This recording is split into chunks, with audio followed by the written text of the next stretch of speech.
Estás escuchando el podcast de Ellas, donde te vamos a dar snacks psicoemocionales que te ayuden a evolucionar tu vida y tus relaciones. Soy Guada Sánchez y ayudo a mujeres a sacar su mayor potencial, curar sus heridas y elevar su vida. Y en este podcast te voy a hablar sin filtro. Hoy me gustaría hablarte de varios mitos de la psicología que están ahí fuera, que se siguen propagando a diario. Es más, algunos de ellos están en los libros más vendidos de psicología ahora mismo y no son reales. Algo interesante con cualquier tipo de ciencia es que no hay un punto y final. En el caso de la psicología, por ejemplo, seguimos estudiando e intentando descubrir y entender diferentes aspectos de la mente y también del cuerpo. De hecho, la psicología es una ciencia muy joven y hay mucho que descubrir y que entender aún. Es más, mucho de lo que estás leyendo ahora en 20-30 años sabremos que no es así o que no será así exactamente. Y esto tampoco es malo del todo. Hombre, sería ideal poder tener respuestas para todo ya, pero es cómo funciona el avance del conocimiento humano y de la ciencia. Vamos estudiando, vamos comprendiendo y lo que hoy compartimos como una verdad, mañana puede que no lo sea o lo sea a medias. Algunas cosas de las que yo te he dicho, conforme vaya creciendo la ciencia y conforme vaya creciendo yo, puede que en unos años te las muestre de una manera distinta. Y creo que es algo muy importante hablar de esto, porque refleja el crecimiento, refleja que no nos vamos a quedar en un punto creyendo que lo sabemos todo y que seguimos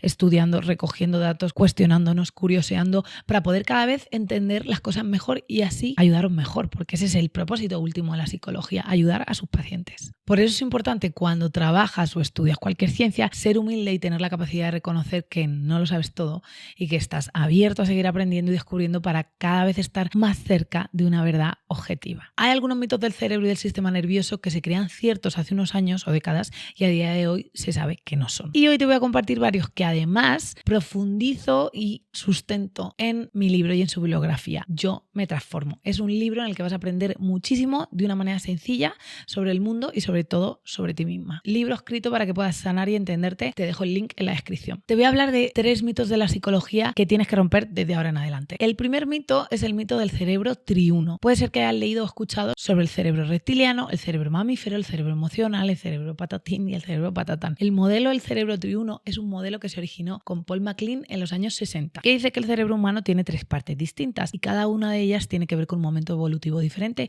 y cada una de ellas tienen unas partes o circuitos distintos en el cerebro. Está primero el cerebro reptiliano, que es el que compartimos con los reptiles en la parte más instintiva y el cerebro de la supervivencia. Luego estaría el cerebro límbico o el mamífero, que es el cerebro emocional, y luego estaría el cerebro neocortes o el humano, que es el cerebro racional. Esta teoría ya en los 70 se empezó a desmontar y a lo largo de las siguientes décadas los neurocientíficos fueron demostrando que es un modelo que no se ajusta a la realidad. La neurociencia ha descubierto que algunas de estas partes, por ejemplo funciones del neocortes, están en animales que se supone que no tendrían este tipo de cerebro y si lo tienen. Lo que se ha visto es que la evolución no es lineal y que aunque tuviéramos ciertas zonas o partes cerebrales en común con nuestros antepasados, cada línea evolutiva ha ido evolucionando de manera distinta e independiente. La complejidad de cada especie ha evolucionado de manera independiente y eso se ha visto en las últimas décadas. Esta división, por lo tanto, no es correcta, se sabe desde hace mucho en neurociencia, pero los psicólogos no se han puesto al día con esto. Y ese es el problema entre algunas ciencias y es que no hablan entre disciplinas. Incluso lo que estudias o lo que yo estudio en la carrera a veces no está actualizado. La psicología popular además potencia conceptos que no son reales, les da bombo, les da importancia a síndromes, a frases comerciales que suenan bien, que cuajan, pero que realmente no explican la complejidad de nuestro cuerpo y nuestra mente. Hay un montón de artículos y blogs sobre el cerebro reptiliano, sobre el cerebro primitivo, porque es un concepto muy visual, muy fácil de captar, pero la complejidad cerebral es mucho más. De hecho, la ciencia de la evolución del sistema nervioso y del cerebro es súper complicada, súper difícil de entender. Y claro, es mucho más fácil dividir el cerebro en partes, ponerle una etiqueta a cada una y que todo el mundo entienda algo así muy fácil que en realidad no es. Entonces, si lees sobre el cerebro triuno, que sepas que es una teoría que no está actualizada, que no corresponde ni explica la complejidad de la evolución del cerebro ni de las funciones cerebrales y que si te la encuentras no la integres porque no es real. Otro mito muy típico y además súper popularizado que la mayoría de autores siguen usando es la separación del pensamiento y las emociones. Y esto se enseña casi que aún en la universidad. Está esta creencia de que los procesos cognitivos y las emociones, es decir, los pensamientos y las emociones, son entes separados que tienen circuitos separados, incluso se les pone durante la historia de la religión y la literatura como 2 lugares opuestos, el corazón y la mente. La neurociencia moderna sabe que todos los procesos emocionales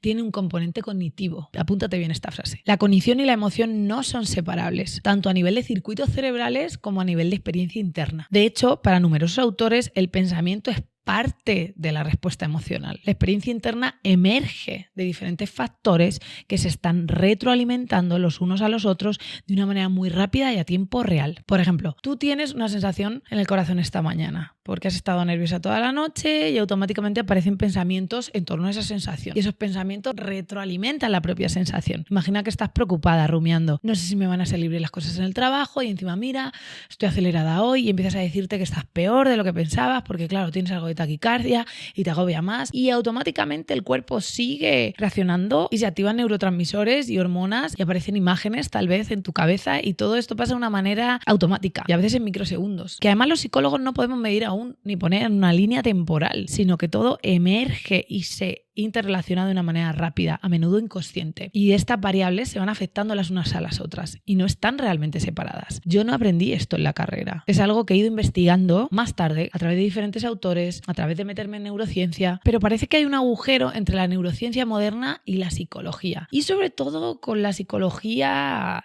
divulgativa. Y son mundos que necesitan hablar mucho más. La neurociencia también está en pañales en muchos sentidos. Y también es importante que le expliquemos a la gente que a menudo son modelos que no son la realidad absoluta, porque además el cerebro, como dice el neurocirujano español Jesús Martín Fernández, el cerebro siempre va por delante, siempre nos gana y nosotros no lo conocemos aún y su complejidad es brutal. Entonces esta simplificación del pensamiento y de la emoción como dos cosas separadas no es real. Y si te fijas, estos dos mitos, tanto el triuno como la separación del pensamiento y emoción, son muy similares. Dividir el cerebro en partes, reducir la complejidad humana a funciones cerebrales, reducir la complejidad del comportamiento y la experiencia interna a circuitos o lugares cerebrales, sean 3 o 4 o 2 divisiones. Pero esto está muy lejos de acercarse a la complejidad de tu mundo interno, de la cual una parte es el sistema nervioso. Esto me lleva al tercer mito y es el de reducir el comportamiento a hormonas.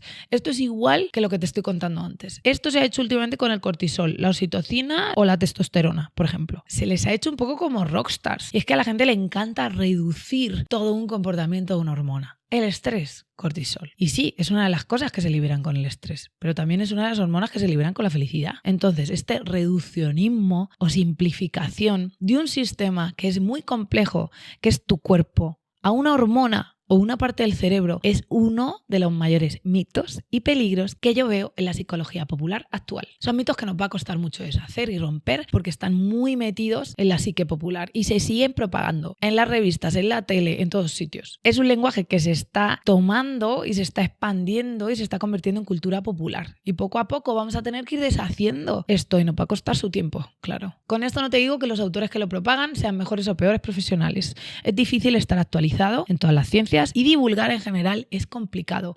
Estoy segura de que cada autor hace lo mejor que puede y que su objetivo máximo es hacer el bien y aportar. Creo que es importante que seamos humildes, que sepamos reconocer cuando algo no está en su sitio y de hecho yo espero que a lo largo de mi carrera me equivoque 250 veces y que siga aprendiendo y siga nutriéndome y mirándome con pensamiento crítico, porque si no, ¿para qué narices estoy yo aquí si lo supiera todo? Yo creo que tener esa humildad como expertos, como científicos, es clave, es demasiado clave. Así que yo os rompo hoy estos mitos, que es muy probable que los tengáis alrededor y me gustaría que empezaseis a tomar conciencia de que no son reales. Y además yo confío en que tenéis la capacidad mucho mayor para poder entender la complejidad de vuestro mundo interno sin simplificar. Y que además esto os puede ayudar en vuestros procesos. Te doy un mini resumen de lo que hemos hablado. 1. El cerebro triuno dividido en 3 partes según estados evolutivos con funciones concretas para cada parte. No es cierto. El pensamiento y la emoción como 2 factores separados que además viven en sitios diferentes en el cerebro. No es cierto. Y las hormonas como responsables de ciertos comportamientos concretos.